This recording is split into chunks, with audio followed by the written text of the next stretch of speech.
I never told my daughters I loved them. 32 years of being a mother, 2 grown girls, and not once did those words come out of my mouth the way they do in other families. I know how that sounds. People hear it and think I must have been cold, distant, maybe even cruel. But that's not true.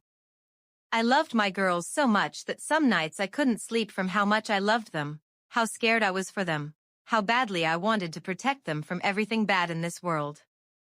It's just that in my family, love wasn't something you said out loud. It was something you did. My own mother never said those words to me either. She'd sit up all night with a cold rag on my forehead when I had a fever. She'd stay up late mending my clothes so I'd look put together for school the next morning, even though we didn't have much. She'd drive across town in a snowstorm just to bring me medicine if I called her sick. But the word love never got said out loud in our house, and I grew up believing that's just how it was supposed to be, that real love doesn't need words, you can see it in everything someone does for you.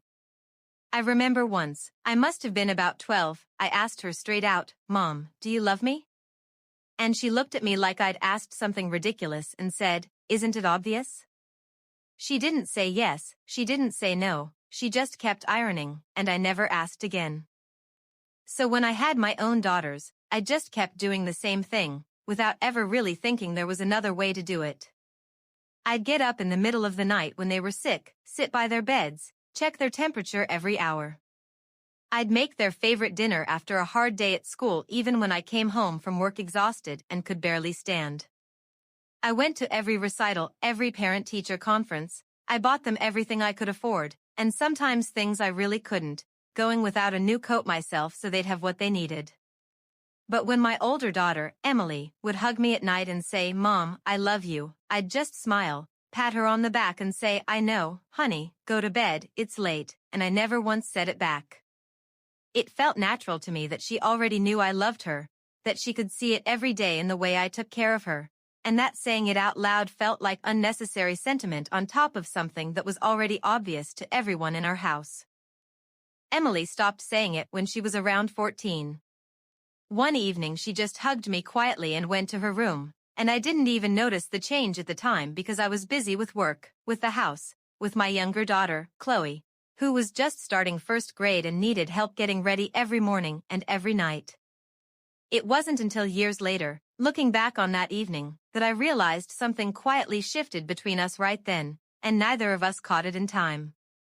Chloe, the younger one, never said those words at all, as far as I can remember, not even as a little girl.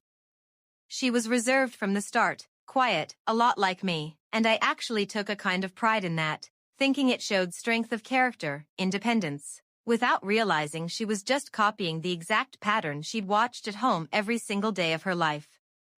When she'd fall and scrape her knee, I'd hold her without a word, wipe away the blood, and we both just knew, without saying it, that everything would be okay.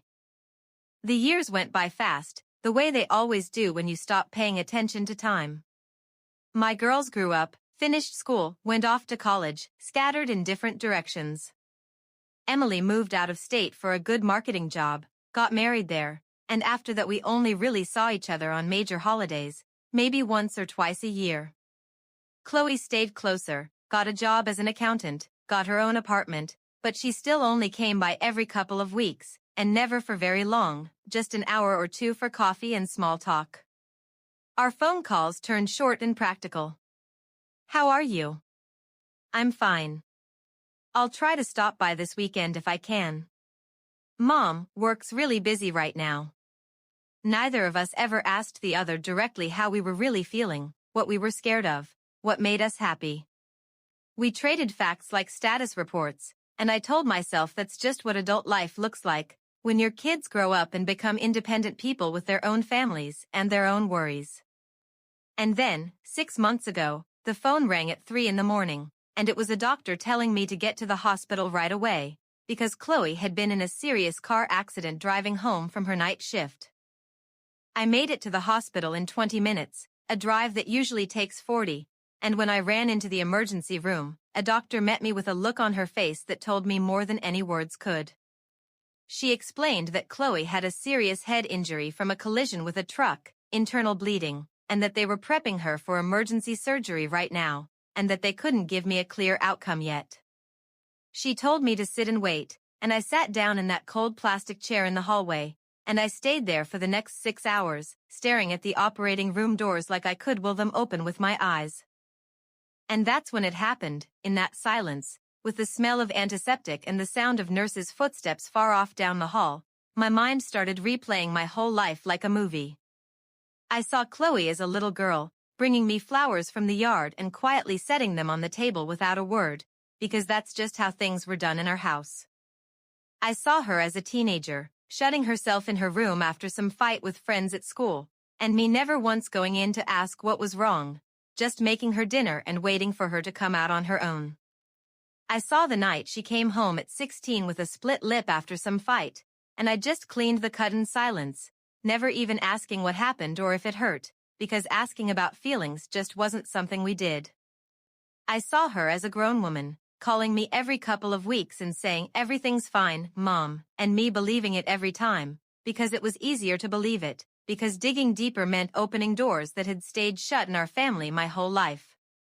And then I realized something terrible. If she died on that operating table that night, the last words she would have heard from me were maybe I'll stop by this weekend, said over the phone a week earlier. Not I love you. Not you're the most important person in my life. Just some ordinary line you could say to anybody, even a neighbor down the hall. I started crying right there in that hallway, crying harder than I had in years, loud, not caring that nurses were walking past. One of them even sat down next to me and asked if I needed some water, and I just nodded, unable to get a single word out. And through those tears I made myself a promise that if she survived, I was never going to stay silent about loving her again, even if it felt strange, even if it felt awkward for both of us at first. The surgery took almost 8 hours. Every couple of hours a nurse would come out and give me a short update, surgery's still going, she's stable, and every time my whole body would tense up waiting for worse news. When the doctor finally came out and told me Chloe was stable and the surgery had gone well, I couldn't even thank her right away. My legs just gave out and I slid down into that chair, covering my face with my hands, quietly sobbing with relief. They let me see her the next morning, once she'd come out of the anesthesia a little, all hooked up to tubes and monitors, pale, with bandages around her head. I walked up to her bed, took her hand, and for the first time in 32 years I said it out loud, looking her straight in the eye. Chloe, I love you. I have loved you every single day of your life, and I am so sorry I never said it before now. She looked at me for a long moment, and her eyes filled with tears even though she was trying not to show it, blinking and turning toward the window for a second. And she said to me, in a quiet, rough voice, Mom, I thought you didn't love me the way other moms love their kids. I thought something was wrong with me, and I spent years trying to figure out why you never said it, even when other girls at school talked about how their moms would just hug them and say it for no reason at all. Those words hit me harder than the news about the accident ever could, because I understood right then that my silence, the silence I'd always thought was just normal, had spent years making my own daughter doubt her worth to me. I squeezed her hand tighter and said, That's on me, honey, not you. I grew up in a house where nobody talked about it, and I thought love was something you could just see without saying it. I was wrong, and I am so sorry you carried that doubt around for so long instead of hearing the truth. Chloe spent 3 more weeks recovering in the hospital, and every single day I came to visit her, bringing her favorite snacks or a book. I said those words again, not embarrassed anymore, not worried it would sound strange to the nurses in the room. And every time it got a little easier, like I was finally putting down a weight I'd been carrying my whole life, and Chloe started saying it back without hesitating, like it had always been a natural part of how we talked to each other. When I called Emily to tell her about her sister's accident, I told her for the first time in years that I loved her too, and there was a long pause on the line, then a quiet, surprised voice. Mom, that's the first time you've said that in forever. I told her, I know, honey, and I'm sorry it took something this scary for me to finally say it. But I'm going to say it from now on, I promise you that. Emily got on a plane that same night, even though the trip usually took most of a day with layovers, and she didn't even stop at her own house first. When she walked into that hospital room and saw her sister alive, hooked up to machines but alive, she hugged me tight by the door and whispered, "Thank you for calling me right away, Mom," and I said, "I love you, honey," and she went completely still for a second, like she couldn't quite believe it, and then held on to me even tighter, and I could feel her shoulders shaking.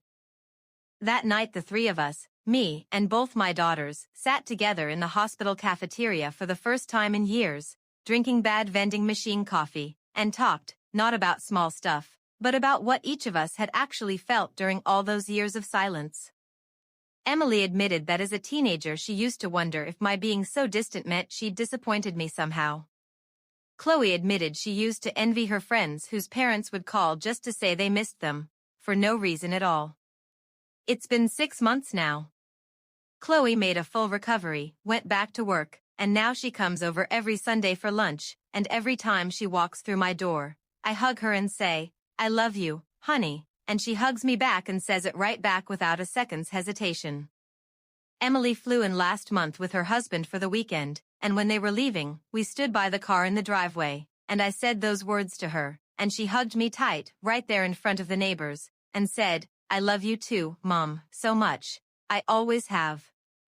Last Sunday, when Chloe came over for lunch, she brought a small bunch of wildflowers, set them on the table, looked me right in the eye and said, "Mom, I love you," and I took her hand across the table and said, "I love you too, honey, more than anything in this world," and we both smiled through a few quiet tears, and that evening our kitchen sounded, for the first time in 32 years, like a real home is supposed to sound, one where love doesn't stay silent, it gets said out loud, at every single meal.